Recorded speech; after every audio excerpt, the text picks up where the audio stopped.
Bonjour à tous, me voilà à Saint-Pétersbourg, c'est le cathédrale Saint-Isaac. Et s'il y a quelqu'un qui est déjà allé à Saint-Pétersbourg, il doit reconnaître ce cathédrale monumentale. Et me voilà enfin déménagé à Saint-Pétersbourg et comme j'avais promis, comme j'avais écrit dans les derniers messages, voilà, le déménagement a eu lieu dans ma vie et dans cette époque de coronavirus, dans cette époque difficile. Enfin, nous, ça veut dire mon groupe musical, les 5 copains, 5 avec moi, on a décidé de continuer notre voyage musical à Saint-Pétersbourg parce que c'est la ville la plus grande ville en Russie qui est considérée comme la ville musicale, comme la ville pour les jeunes groupes, les jeunes musiciens. Voilà, et aujourd'hui je vais vous faire un petit tour guidé sur Saint-Pétersbourg et raconter un petit peu sur ma vie, comment je vais et comment je vis à Saint-Pétersbourg à cet automne. Voilà, et ça c'est le parc près de Saint-Isaac. C'est le parc, c'est vert parce que c'est l'été indien en Russie. Il y a trop du monde. En tout cas, il y a des touristes russes, il y a des gens qui... Mais parce que Saint-Pétersbourg, c'est la ville, je veux dire, la plus désirable pour les jeunes. Et c'est pourquoi il y a tellement de jeunes ici, et c'est pourquoi il y a tellement de bars, de restaurants, de petits cafés et de trucs qui attirent l'attention des jeunes. Et nous continuons. Черемухи дыханья лилового багульника настой. Я не дышу, а пью благоуханье моей земли равнинной и лесной. Я не дышу, а пью благоуханье. Notre deuxième objet, c'est le monument de Pierre le Grand, qui a été installé par Catherine la Grande et Catherine deuxième, au fond, au cœur, dans Saint-Pétersbourg. Et voilà, je crois que c'est ça, vous reconnaissez aussi bien. Moi, je dois me pardonner d'abord en avance pour mon français parce qu'il y a longtemps je n'ai pas travaillé avec les touristes français à cause de Covid. Il n'avait personne il y a longtemps, depuis le mars de 2020. Il n'avait personne et il n'y avait aucun tour, aucun groupe, et ça pose des problèmes bien sûr. Je suis toujours en contact avec quelques amis, mais en tout cas la pratique me manque. Voilà, c'est la vue sur le Saint-Isaac. Voilà, il y a beaucoup de gens. C'est le dimanche aujourd'hui. Au fond là, c'est le bâtiment de l'amirauté. Voilà, c'est l'état-major d'amiral. Et là-bas, voilà, Saint-Épaule, le quai de Neva, le palais de Menshikov, c'est le copain de Pierre le Grand. Voilà, c'est comme ça. Voilà, l'amirauté, c'est comme ça. Et nous continuons notre tour voilà, vers le pont, vers Saint-Épaule et vers le palais d'hiver. C'est la résidence connue, la résidence du tsar. Et en plus, c'est la résidence du dernier tsar de la Russie, Nicolas II, qui, comme vous vous souvenez, était fusillé en 1918. Voilà, nous continuons.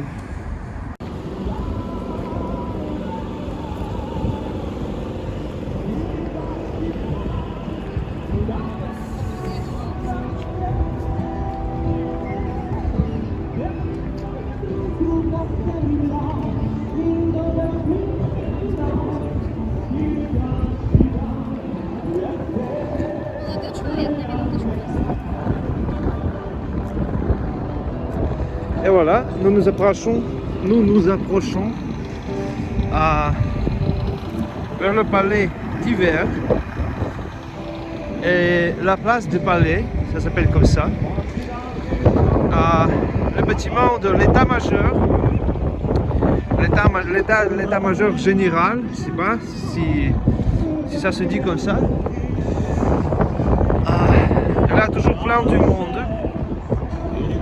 Il y a toujours de la musique.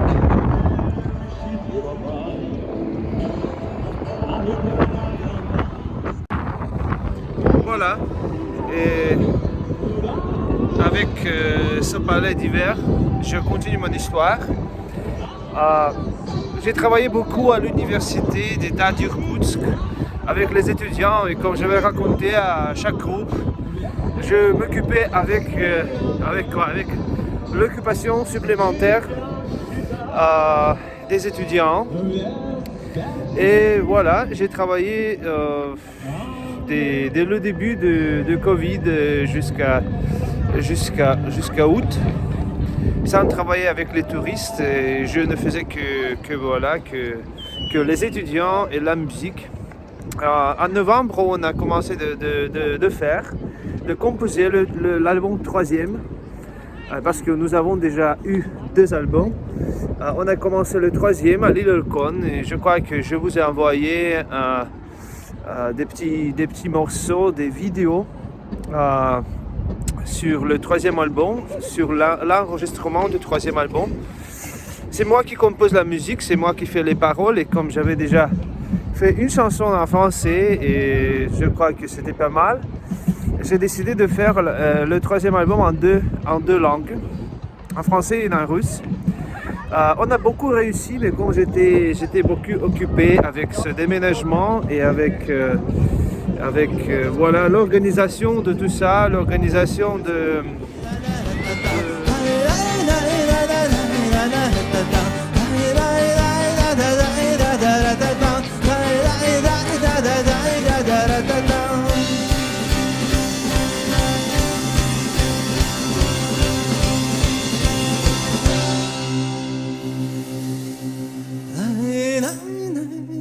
terminer l'album.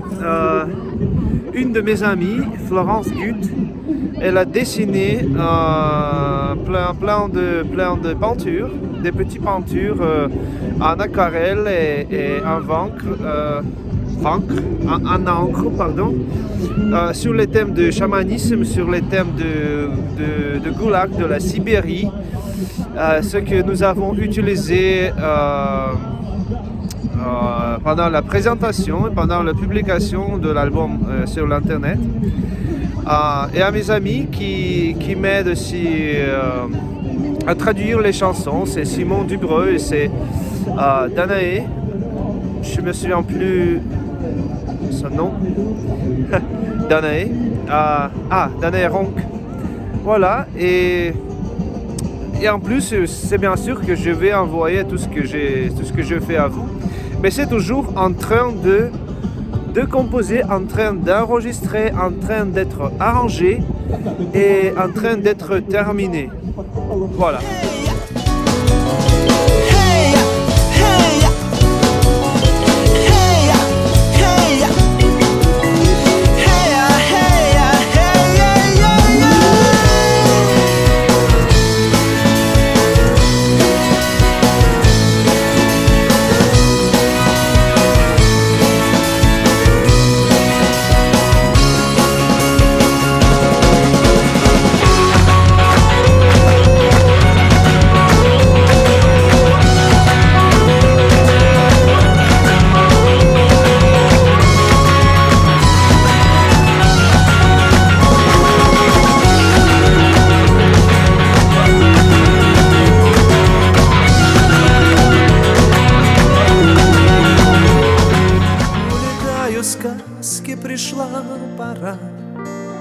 той моей сказки двое в зеленом на берегу сидят.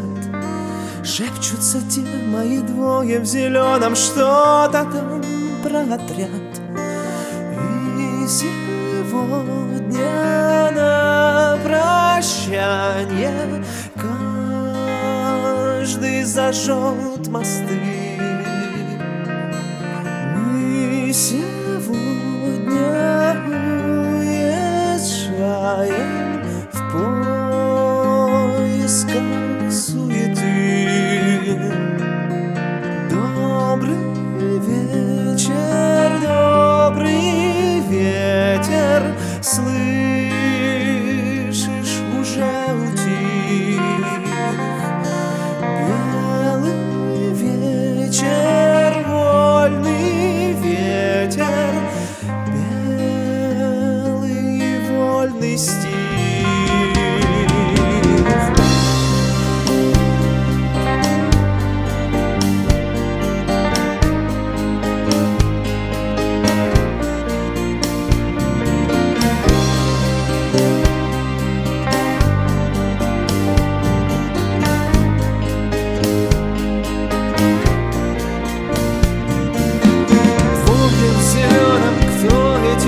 Разве были они? Не были, встали да сплыли составов ночных огней. И через 5, через 10 и 20 ты сохранишь билет. Тот, что как новый, зеленый, прекрасный, твои 18 лет. И сегодня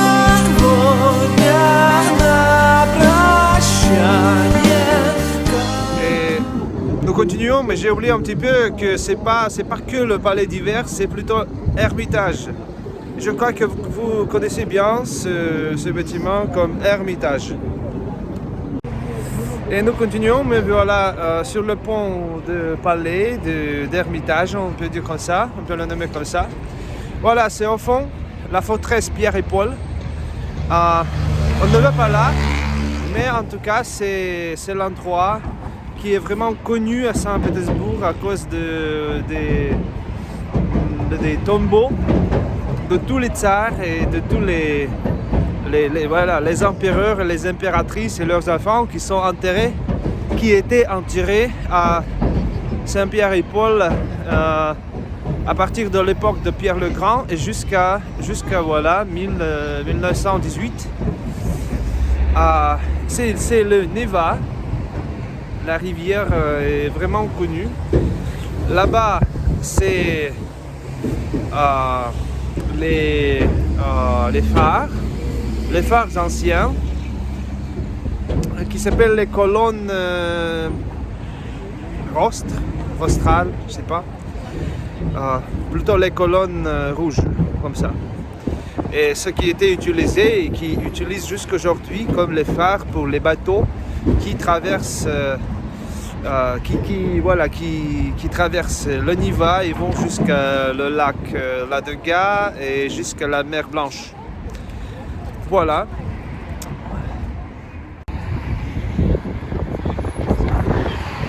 Voilà. Un petit tour comme ça parce que c'est pas bien vu.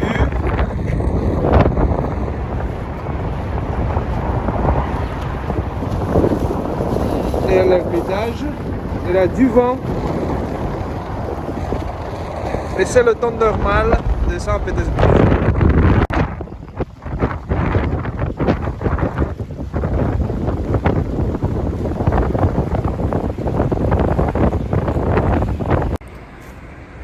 Nous, on est dans la rue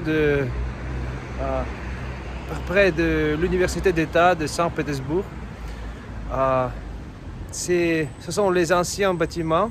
Il y a 12 bâtiments qui étaient installés très proches l'un à l'autre et qui, à l'époque de Pierre le Grand, fonctionnaient comme les collèges, on peut dire comme ça, comme les ministères plutôt, à son époque. Le ministère de Finances, le ministère des Affaires étrangères et tout ça. Maintenant, c'est l'université d'État de Saint-Pétersbourg. Et c'est une route tranquille, c'est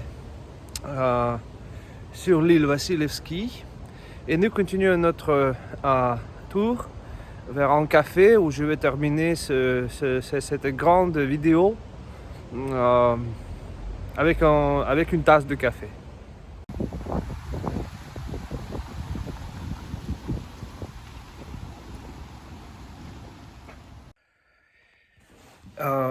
Mais nous continuons dans mon bureau, petit bureau. C'est un grenier dans l'appartement que nous avons loué avec mes copains. C'est dans le centre de Saint-Pétersbourg. J'ai décidé de terminer la vidéo ici. J'ai déjà bu une tasse de café et c'est la nuit, c'est presque la nuit. Et c'est la maison, c'est dans le centre-ville de Saint-Pétersbourg, c'est la maison où Glinka, c'est le compositeur connu, le compositeur russe, il a composé son opéra Ruslan et Ludmila. Je crois que vous connaissez bien la musique russe, ou en tout cas vous avez entendu une, deux, trois fois à l'opéra. Voilà, je termine ici. Je vous remercie pour votre patience, pour ce que vous avez bien regardé cette vidéo jusqu'à la fin. Je vous remercie pour nos voyages qui me manquent beaucoup, pour que nous sommes devenus des amis, et pour ce que je peux vous envoyer, voilà, les vidéos comme ça. Je remercie les gens qui faisaient qui donnaient de l'argent. Il y a beaucoup de Russes qui ont donné un petit peu chacun. Et il y a, voilà, les amis français qui m'aident. Et c'est très, très, très important parce que sans aide, cela a été impossible du tout de faire la musique parce que on n'est pas beaucoup connu. C'est pourquoi on est déménagé à Saint-Pétersbourg pour être plus connu qu'à Irkoutsk. Et je crois que nous terminerons notre album ici parce que c'est plutôt l'atmosphère inspirante. Voilà, tous mes remerciements, voilà, à tous. Et je vous embrasse. Et à la fin, je vais vous montrer un petit peu comment nous avons travaillé à l'île Olkhon. Travailler, je veux dire, sur la musique. Nous avons enregistré en hiver, presque en hiver, la partie russe, et la partie du troisième album dont je vous parle. Voilà, et à bientôt, je crois.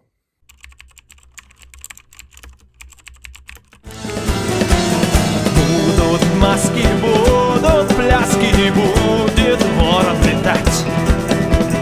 Ни легенды и не сказки, а время повернуто вспять.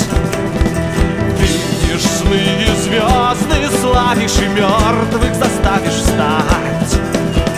Ты шаман, хоть и не знаешь, но знает природа мать.